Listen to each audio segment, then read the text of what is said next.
जो तमो प्रधान से सतो प्रधान बनते हो, जिनके लिए अभी पिछले साल की अव्यक्त वाणी में ब्रह्मा की सोल ने घोषणा कर दी कि दिल्ली में राजधानी स्थापन हो रही है।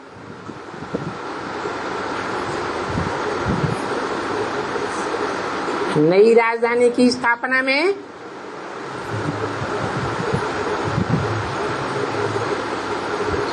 तुम सबको जाना पड़ेगा।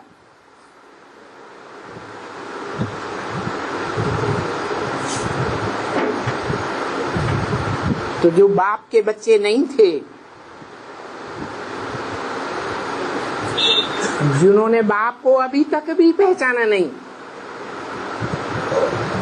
उन्होंने अव्यक्त ब्रह्मा का वो मुख, गुल्जार दादी वाला मुख, मुंह पे हाथ रख दिया। बाबा आप माउंट आबू में बैठे हैं, आप भूल गए, आप दिल्ली में नहीं बैठे हैं। कहाँ बैठे हैं? माउंट आबू में बैठे हैं। जैसे बाबा बेवकूफ है।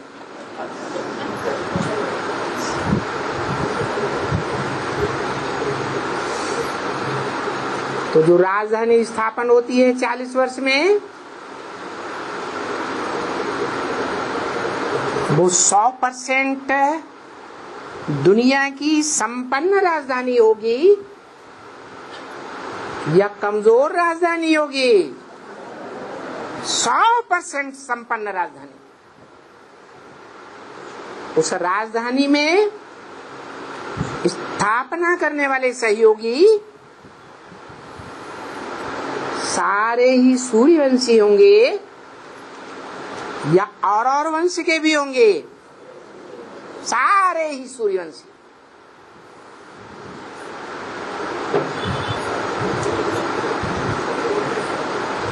कब? 2018। कितने रहे? 8 रहे। उस राजधानी में पहले 8 ही रहेंगे, बाकी सब कहाँ जाएंगे?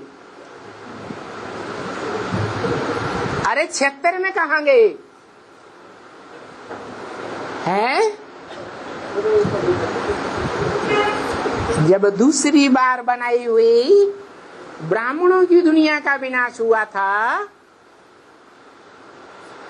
और तीसरी बार ब्राह्मणों की दुनिया की स्थापना की शुरुआत हुई थी,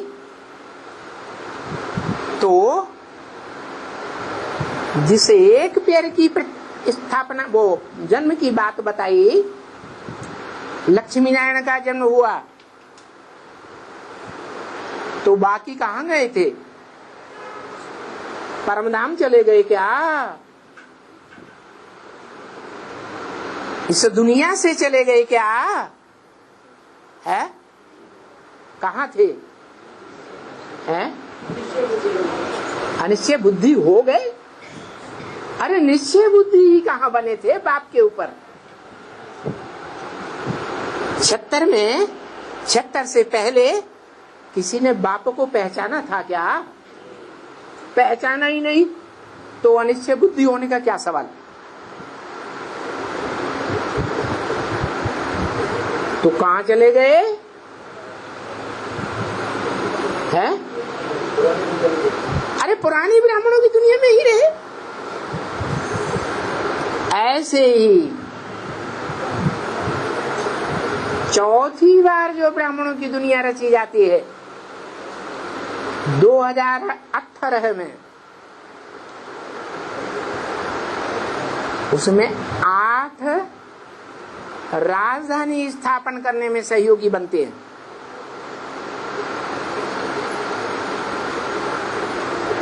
और बाकी कहाँ गए है? कहाँ रहे? एडवांस कहेंगे? एडवांस 8 चले गए, या जो राजधानी में गए ही नहीं उन्हें एडवांस कहेंगे? बाकी जो राजधानी में नहीं पहुंचे वो एडवांस में ही रहे या बेसिक के बेसिक में ही रह गए?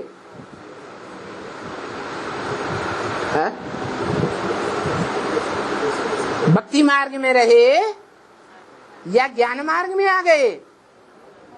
है भक्ति मार्ग के भक्ति मार्ग में ही रह गए। भले मुरलियां रोज सुनते हैं, मुरलियों की व्याख्या सुनते हैं, जो शास्त्रों में सांख्य योग गाया हुआ है। सांख्य योग के प्रणेता कपिल मुनि गाए हुए हैं, जिन कपिल मुनि के द्वारा काम्पिल्य नगरी बसाई गई।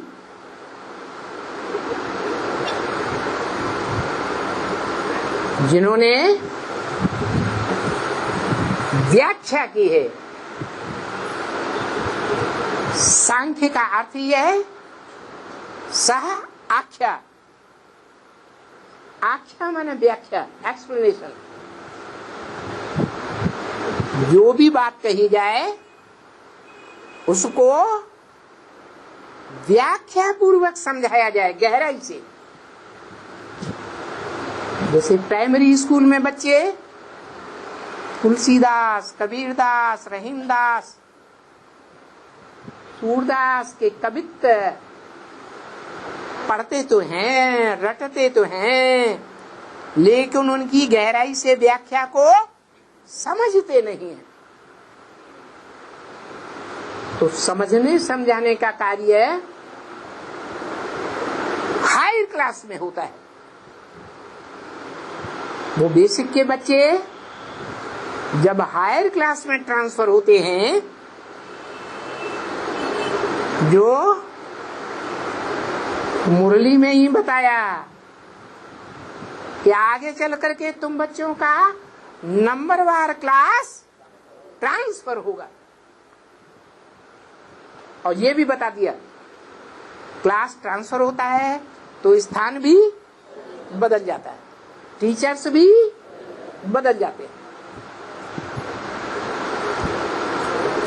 और जो